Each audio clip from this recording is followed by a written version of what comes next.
नमस्कार, मैं हूं समृद्ध मिश्रा और आपका स्वागत है इंडिया वॉइस पर। वक्त हो चला है देवभूमि समाचार का। विधानसभा का मॉनसून सत्र कल से शुरू हो रहा है। वहीं इसी क्रम में गैरसैंण पहुंचे सूबे के मुख्यमंत्री पुष्कर सिंह धामी से हमारे संवाददाता अभय कैंथुरा ने खास बातचीत की है। देखिए। हो चुका है 19 अगस्त से मानसून सत्र यहाँ पर होने जा रहा है। मुख्यमंत्री पुष्कर सिंह धामी जी हमारे साथ हैं, उनसे बातचीत करेंगे किस तरह की तैयारी। सर, कल से सत्र की शुरुआत हो रही है। चुनौती बहुत बड़ी है क्योंकि आपदा के मानसून सत्र के आपदा के समय सत्र हो रहा है। किस रूप में तैयारी है सर? नहीं, पूरा तरह से भराड़ीसैंण का ये हमारा सभा मंडप है, विधान भवन है, सारे हमारे अधिकारीगण, कर्मचारीगण, सभी जनप्रतिनिधिगण यहाँ पहुँच रहे हैं और अच्छा सत्र होगा। और सच में मानसून में ये चुनौतीपूर्ण तो है ही, लेकिन इस चुनौती को हम सब लोग स्वीकार करते हैं। और हमारे उत्तराखंड वासी इस चुनौती को हर वर्ष जब भी मानसून होता है उनके सामने चुनौती के रूप में होता है। कभी भूस्खलन होता है, बादल फटना, एवलांच आना, अतिवृष्टि से नुकसान होना, ये सभी चीज़ें हम प्रत्येक वर्ष इनका हम सामना करते हैं। और हमारे जनप्रतिनिधियों को भी निश्चित रूप से यहाँ पर आकर जो जिस प्रकार की चुनौतियाँ हैं उन चुनौतियों को और नज़दीक से जानने का, समझने का भी अवसर मिलेगा। और मैं सभी का, चूँकि चुनौतीपूर्ण होते हुए भी सारे लोग यहाँ पहुँच रहे हैं, मैं हम स्वागत करते हैं सबका। सर, सदन में इस बार आपदा और पंचायत चुनाव दो बड़े इशू विपक्ष उठाने की तैयारी करेगा सर, उसके लिए रणनीति बना रहे हैं। आप लोगों ने भी तैयारी की सर, पूरा जो परिस्थितियाँ रही है उन चीज़ों को देखते किस तरह से एक एक मुद्दे का जवाब दिया जाएगा जी, कोई ऐसा नहीं है। आपदा में सरकार ने बहुत अच्छा काम किया है, सभी हमारे प्रतिनिधियों ने काम किया है, अधिकारियों ने, कर्मचारियों ने मिलजुल कर। आपदा एक ऐसी प्राकृतिक है और उसमें उसको रोका तो नहीं जा सकता है, लेकिन उसके राहत को, रिस्पांस टाइम को कम से कम किया जा सकता है। और वो सभी मामलों में किया गया है। सरकार हमेशा ग्राउंड जीरो पर पहुंचती है, लोगों के बीच में खड़ी होती है। पंचायत चुनाव में एक बड़ा समर्थन भारतीय जनता पार्टी को मिला है। हो सकता है उससे विपक्ष परेशान जरूर होगा, लेकिन उन लोकतांत्रिक तरीके से सारे चुनाव संपन्न हुए हैं। कांग्रेस भी जीती एक आध जगह, तो इसलिए अगर चुनाव कहीं गलत होता तो वहाँ जीतते कैसे हो। सर, थराली की आपदा ने बड़ा झकझोरने का काम किया है। आप मौके पे गए, आपने खुद मोर्चा संभाला, लोगों की हौसला अफजाई बढ़ी। इस रूप में देखते हैं सर, क्या कुछ आप थराली के लिए या फिर जो आपदाग्रस्त क्षेत्र है उनके लिए कुछ करने की योजना है? देखिए, थराली की आपदा बड़ी भयावह थी और उसने सब तहस नहस कर दिया। पूरा थराली तहस नहस हो गया। उसके अलावा पूरे रास्ते, आप में से भी बहुत साथी वहाँ पर बहुत कठिन रास्तों से होते हुए, पैदल चलते हुए, भूखे प्यासे वहाँ तक पहुँचे और उन्होंने वहाँ को नज़दीक से देखा। सरकार ने चाहे वहाँ पर मोबाइल नेटवर्क को तत्काल 2 दिनों के अंदर स्थापित करना हो, या वहाँ पर जो 12 किलोमीटर बिजली की लाइन पूरी तरह से क्षतिग्रस्त हो गई थी, तुरंत बिजली को रिस्टोर करना हो, वहाँ पर राशन पहुँचाने का काम हो, अन्य दवाइयाँ पहुँचाने का काम हो, मैन पावर, और जो लगभग 1100 से ज़्यादा लोग जो वहाँ पर फंसे हुए थे उनको 3 दिनों के अंदर ही हेलीकॉप्टर के माध्यम से रेस्क्यू करना हो। और मैं स्वयं पहले दिन ही आपदा के नेक्स्ट डे मैं सबसे पहले पहुंचने वाला, मैं वहां पर बाहर से जितने लोग भी पहुंचे होंगे सबसे पहले मैं ही वहां पहुंचा था। और उसके बाद रेस्क्यू अभियान जिस प्रकार से चला है वो हम सब लोगों ने देखा है। सड़क बनाने का काम तेज़ गति से चल रहा है। गंगनानी के पास लिमचा गाड़ पर जो है बेली ब्रिज बन गया है, स्थापित हो गया, आगे रोड भी बन रही है। और जो हरसिल में झील बन गई थी, वो झील में भी मैनुअली काफ़ी काम हुआ है, पानी वहाँ से निकल रहा है। आने वाले समय में हम उम्मीद करते हैं जल्दी से जल्दी सड़क का निर्माण हो जाएगा, तो अन्य चीज़ें, अन्य मशीनें, हमारी जो गंगोत्री हाईवे अभी बंद है वो भी चालू होगा। और वहाँ के राहत पुनर्वास के लिए हमने एक कमेटी भी बनाई है। तत्कालिक रूप से 5 लाख रुपए का जो मुआवजा था वो सभी लोगों को दे दिया गया है। लगभग मुझे लगता है सबको मिल गया है। कुछ लोग रह गए होंगे तो उनको भी दे दिया जाएगा।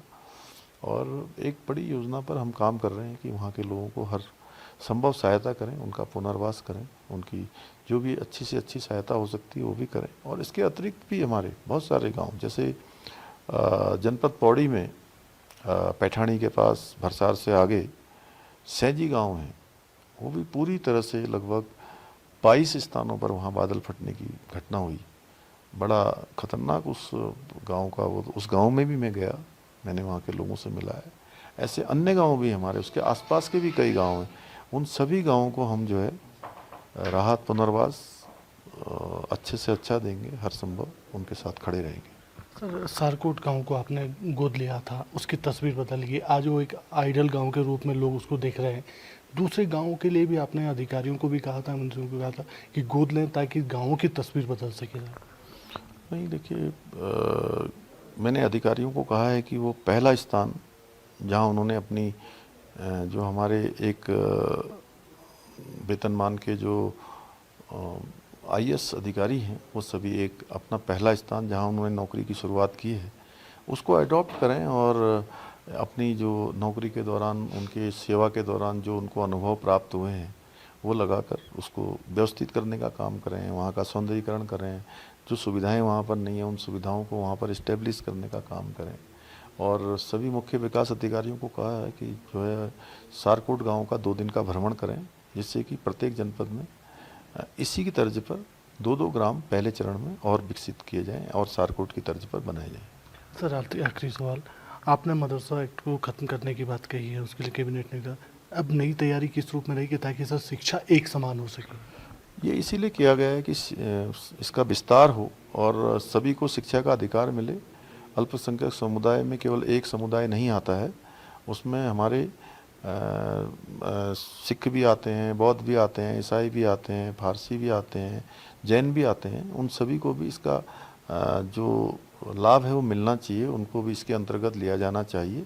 इसलिए इसको एक इंटीग्रेटेड किया गया है। इसके पीछे हेतु है कि सभी को शिक्षा का अधिकार मिलना चाहिए, समान रूप से मिलना चाहिए, पारदर्शिता होनी चाहिए। और जो भाषाएं हैं, जैसे पंजाबी भाषा गुरमुखी है, फारसी की अपनी भाषा है, उन सभी को किसी न किसी रूप में बढ़ावा भी मिलना चाहिए। उसी उद्देश्य को ध्यान में रखकर ये किया गया है।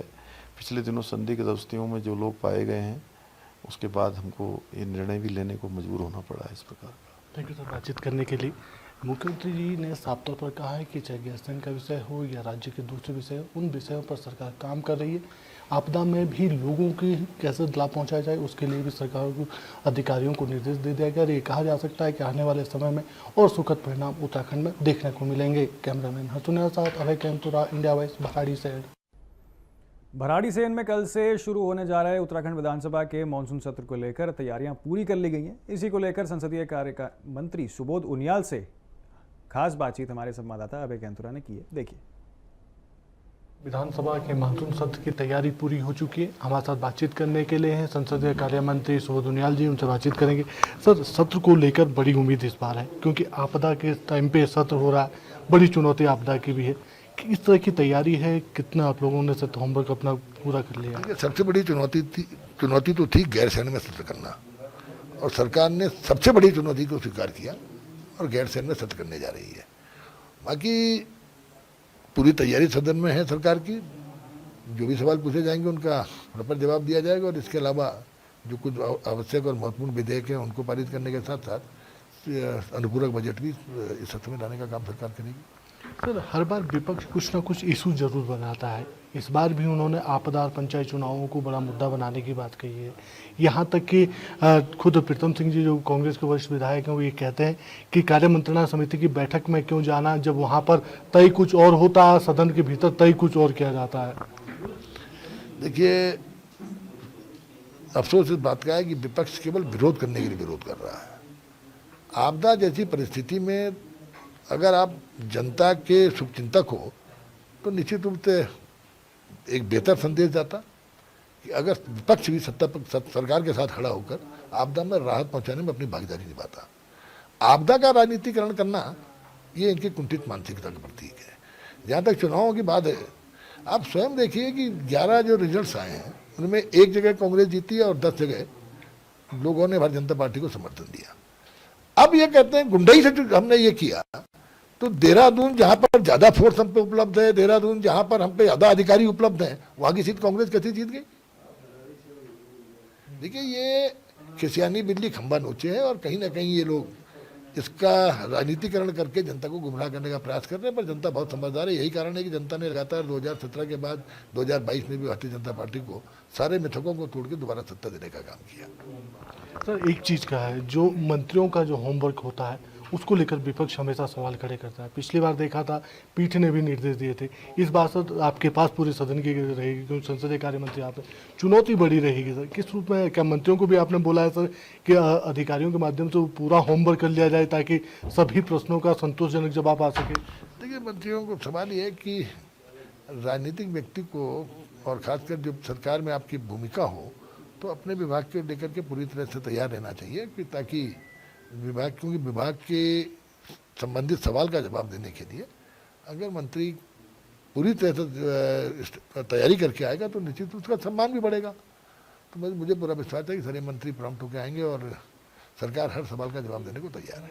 सर ये माने कि इस बार ऐतिहासिक ये सत्र होगा, क्योंकि मानसून चुनौतियों के बीच हो रहा, कुछ बड़े निर्णय यहाँ पर निकाले जाएंगे इस बार कुछ राज्य हित के लिए?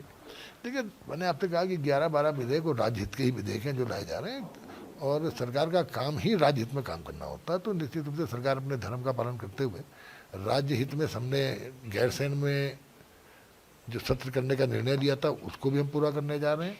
राज्य हित में जो विधेयक लाए जाएंगे वो भी राज्य हित में होंगे, और जो विधानसभा के अंदर जो चर्चा होगी, अगर विपक्ष के अच्छे कुछ सुझाव होंगे तो निश्चित रूप से राज्य हित में उनका भी समावेश किया जाएगा।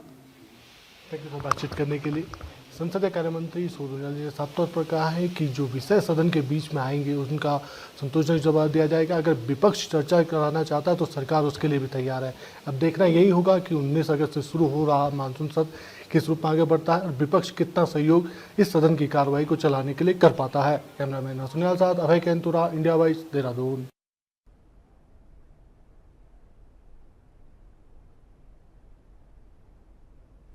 भराड़ीसैंण से शुरू हो रहे मानसून सत्र को लेकर कांग्रेस ने पूरी तैयारी कर ली है। विधानमंडल सत्र में दल की बैठक में सत्र को रणनीति बनाने को लेकर जो है चर्चाएं चल रही हैं, जिस पर कांग्रेस का आक्रामक रूप सदन में भी देखने को मिल सकता है। कांग्रेस के वरिष्ठ विधायक पूर्व नेता प्रतिपक्ष प्रीतम सिंह से बातचीत की है हमारे संवाददाता अभय कैंतुरा ने। सुनिए। में मानसून सत्र की शुरुआत होने जा रही है और हमारे साथ बातचीत करने के लिए हैं कांग्रेस के वरिष्ठ विधायक पूर्व नेता प्रतिपक्ष प्रीतम सिंह जी। उनसे बातचीत करते हैं। सर, कांग्रेस की तैयारी किस रूप में है, क्योंकि सरकार तो कह रही है हम पूरी तरीके से तैयार है, चाहे आपदा में बड़ी चुनौती क्यों ना हो? सरकार तो हमेशा कहती है कि हमारी तैयारी पूरी है, और जब सत्र आता है तो सत्र में आप देखते हैं कि कितनी तैयारी होती है। कांग्रेस पूरी तरीके से तैयार है। आज हमारी बैठक जो है होगी, जिसमें हम ये तय करेंगे कि किस विषय को किस नियम के तहत जो सदन के अंदर उठाना है। विषयों की कमी नहीं है। देवी आपदा इस पूरे प्रदेश के अंदर आई हुई है, और देवी आपदा प्रबंधन हम जो है ऋषिकेश से जो है कर्णप्रयाग तक आए देखते आ रहे हैं कि कितना देवी आपदा प्रबंधन है। तो देवी आपदा प्रबंधन है। पंचायतों के चुनाव में जिस तरीके से सत्ता में बैठे हुए लोगों ने धांधली और गुंडागर्दी करने का काम किया, ये आपके सामने है। भ्रष्टाचार आपके सामने है। खनन माफिया, शराब माफिया सरकार को संचालित करने का काम कर रहे हैं। नौजवान सड़कों पर है, महंगाई चरम पर है, किसान सड़कों पर है, कानून व्यवस्था पूरी तरीके से ध्वस्त है। राज्य के अंदर जो है महिलाओं पर जो अपराध हो रहे हैं उसमें सत्ता पक्ष के लोग संलिप्त हैं। तो ये तमाम विषय को उठाएंगे सदन के अंदर। संसदीय कार्य मंत्री सुबोध उनियाल जी हैं, वो कहते हैं कि सब लोग अपने ही लोग हैं, सबकी बातों का जवाब दें, सरकार भी तैयार है। प्रश्न चाहे आपदा का हो चाहे पर्यटन का हो, क्या लगता है सर मैनेज हो पाएगा, क्योंकि मंत्रियों का अधूरा होमवर्क पहले भी चिंता का विषय रहा है? नहीं, ये तो हाथ कांगन को आरसी क्या, पढ़े लिखे को फारसी क्या। कल सत्र प्रारंभ हो रहा है, सरकार की परीक्षा हो जाएगी। पर कांग्रेस तैयार है कि चाहे जैसे भी हो मुद्दे कम नहीं है? नहीं, मुद्दों की कमी नहीं, मुद्दों की भरमार है। प्रश्नकाल में भी सरकार को घेरेंगे, और उसके साथ साथ जो है नियमों के अंतर्गत जो प्रदेश की समस्या उन्हें भी सदन के अंदर उठाने का काम करेंगे। प्रीतम सिंह जी ने पहले भी एक इशू उठाया था कि अधिकारी जो अपने प्रोटोकॉल्स का पालन नहीं करते हैं, जो जनमानव ध्यान नहीं, ऐसे अधिकारियों के खिलाफ कार्रवाई हो। इस बार क्या उन सब चीज़ों को लेकर, क्योंकि आपदा में भी अवसर ऐसे कई आए हैं कि अधिकारियों ने फ़ोन तक नहीं उठाया? नहीं, देखिए, जब से ये सरकार इस सूबे के अंदर आई तब से जो है आप देख लीजिए अधिकारी मदमस्त हैं। कई बार जो है सदन में भी इस विषय को उठाया गया और पीठ से भी कई निर्देश आए हैं, लेकिन सरकार जो है कोई कार्रवाई अधिकारियों के खिलाफ कर नहीं पा रही, साहस नहीं, हिम्मत नहीं है, इसलिए जो अधिकारी है वो बेलगाम हो गए हैं। तो कांग्रेस उठाएगी सदन में। मामले उठाए जाएंगे। प्रीतम सिंह जी ने साफ तौर पर कहा है कि सत्र के भीतर किसी भी प्रकार की कोई नरमी नहीं, कोई रुख ऐसा नरम नहीं होगा, बल्कि आक्रामक रुख होगा। सरकार की अग्नि परीक्षा है, क्योंकि इस समय मुद्दों की कमी विपक्ष के पास है और विपक्ष उन सभी मुद्दों को सत्र में उठाने का काम करेगा। सरकार की अग्नि परीक्षा उन्हीं सब चीज़ों पर देखने को मिलेगी। कैमरामैन अतुल के साथ अभय कैंतुरा, इंडिया वाइज, कर्णप्रयाग। कांग्रेस के प्रदेश अध्यक्ष करण माहरा ने कांग्रेस के आक्रामक रवैये को लेकर हमारे संवाददाता अभय कैंतुरा से खास बातचीत की है। देखिए। में मानसून सत्र के दौरान कांग्रेस का आक्रामक रुख रहेगा। सबकी निगाह इस बात पर है कि कांग्रेस जो आपदा के जो विषय है, पंचायत चुनाव के जो विषय, उन्हें कांग्रेस किस रूप में उठाती है। सड़क से लेकर सदन तक आक्रामक रुख कांग्रेस का रहेगा। और हमारे साथ बातचीत करने के लिए कांग्रेस के युवा प्रदेश अध्यक्ष करण माहरा जी, उनसे बातचीत करते हैं। सर, मुद्दे बहुत सारे हैं, क्योंकि चाहे आपदा का विषय हो, पंचायत चुनाव का विषय हो, कांग्रेस कैसे इन सबको उठाई, क्योंकि सत्ता पक्ष तो हर चीज़ से अपने आप को बचाने का काम करे। देखिए, सबसे बड़ा गंभीर विषय है, कल से सत्र की शुरुआत है और 5 बज गया है, आज शाम हो चुकी है। अभी तक आदरणीय प्रीतम सिंह जी और आदरणीय सीएलपी हमारे यशपाल आर्या जी ही कार्यमंत्रणा में जाते हैं। अभी तक प्रीतम सिंह जी को सूचना नहीं है कार्यमंत्रणा की, तो इससे समझा जा सकता है सरकार क्या कर रही है। दूसरा, सावन के महीने में 4 सोमवार आ जाते हैं, शिव जी को जल चढ़ाते हैं, लेकिन धामी जी की सरकार में 4 साल हो गए और अभी तक सोमवार के दिन सत्र नहीं हुआ है। एक भी सोमवार नहीं आया जिसमें जल चढ़ाया जा सके। मुख्यमंत्री से संबंधित जो विभाग हैं उनके बारे में कोई प्रश्न नहीं होता, तो एक बड़ा प्रश्न चिन्ह है, सरकार का फेलियर है। आपदा विषय है, जिस तरीके से पंचायत राज एक्ट का उल्लंघन इलेक्शन कमीशन ने किया वो है। पंचायत इलेक्शन में जिस तरह की लूट हुई है, मारपीट हुई है, गोलियां चली हैं, लोगों पर झूठे मुकदमे दर्ज हुए हैं, वो विषय है।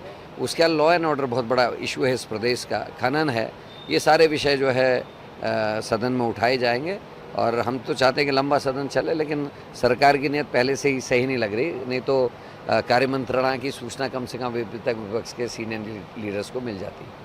यदि क्या सड़क पे वो आंदोलन देखने को मिलेगा, जो सब चीज़ें आप लोग उठाने बची? देखिए, टेक्निकल चीज़ें हैं, आंदोलन तो हम लगातार कर रहे हैं। हम किस तरीके से अपने लोगों को, इस समय हमारा काम है जहाँ जहाँ लोग परेशान हैं, जहाँ गोलियाँ चली हैं, जिन पे झूठे मुकदमे चले, मैं उनके पास जाऊँगा, क्योंकि हमारे विधायकगण सब अंदर होंगे। और जो भी आज हमारी अभी सीएलपी की बैठक है उसमें जो चीज़ें तय होंगी सीनियर लीडर्स के साथ, उस तरीके से आगे बढ़ेंगे। तो कार्यकर्ताओं को कैसे और बूस्टअप आप यहाँ पे करेंगे, ताकि 27 के लिए वो सब मोमेंटम बना रहे? हमारा अभी वोट चोरी वाला जो अभियान चल रहा है, जो वोट चोरी कराई गई है पूरे प्रदेश में, महाराष्ट्र का पकड़ा गया, गुजरात में हम कर रहे हैं काम, उत्तराखंड में 4000 RTI हमारी लगी हुई है ऑलरेडी, उस पर हम सब काम कर रहे हैं। लेट्स सी, लोगों में चेंज है। नहीं तो 348 सीटों में अधिकृत करने के बाद बीजेपी बमुश्किल 115 सीटें जीत पाई, बाकी सारी सीटें हमने और निर्दलीय ने जीती हैं। तो नीचे का रिजल्ट ठीक था। बीजेपी ने जोड़ तोड़ की राजनीति भले अपने जिला पंचायत अध्यक्ष बना लिए हैं, लेकिन जनता के बीच में मैसेज बहुत गलत गया है और हम लगातार जनता के बीच में जाके अपनी बातें रख रहे हैं। थैंक यू बातचीत करने के लिए। देखो, कांग्रेस प्रदेश अध्यक्ष ने साफ तौर पर कहा कि कांग्रेस का हर कार्यकर्ता उत्साहित है और जैसे भी होगा कांग्रेस अपने कार्यकर्ताओं को उत्साहित करेगी और जो विषय है उन विषयों पर लड़ने का काम होगा, यानी सदन से भी और सड़क से भी, दोनों तरह से लड़ने का काम किया जाएगा, ताकि पार्टी कार्यकर्ता उत्साहित होकर काम कर सके। कैमरामैन अतुल के साथ Abhay Kaintura, India wise, cassette. Nainital जिला पंचायत अध्यक्ष चुनाव विवाद पर नैनीताल हाईकोर्ट में सुनवाई हुई। बता दें कि मामले पर कोई अंतिम फैसला नहीं हो सका। मुख्य न्यायाधीश जी नरेंद्र और जस्टिस आलोक मेहरा की डबल बेंच पर इस पर सुनवाई हुई है। और आपको बता दें कि सुनवाई के दौरान रिपोलिंग को लेकर बहस छिड़ गई, लेकिन कोई निर्णय नहीं हो सका। चुनाव आयोग पर जो है सवाल जो खड़े हुए थे, लेकिन चुनाव के दिन जबरन उठाए गए 5 जिला पंचायत सदस्यों को सोमवार को यहाँ पर कोर्ट में पेश किया गया। हालांकि उनसे कोई पूछताछ भी नहीं हुई है। कोर्ट ने कहा कि मामले की गहन सुनवाई कल भी जारी रहेगी। देखिए क्या है मामला। नैनीताल में पुलिस ही पुलिस है और कोर्ट में सुनवाई जो है वो कल भी जारी रहेगी।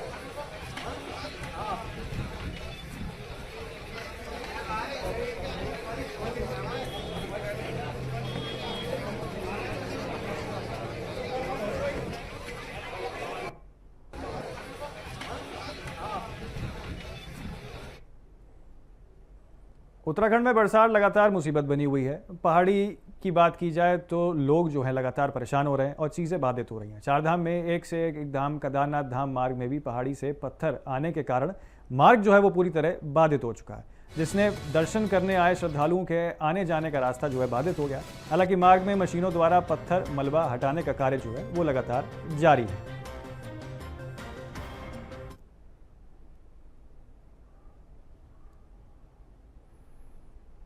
तो फिलहाल के लिए खबर उत्तराखंड में इतना ही। जल्द होंगे हाजिर। आप देखते रहिए तमाम अपडेट्स के लिए इंडिया वॉइस।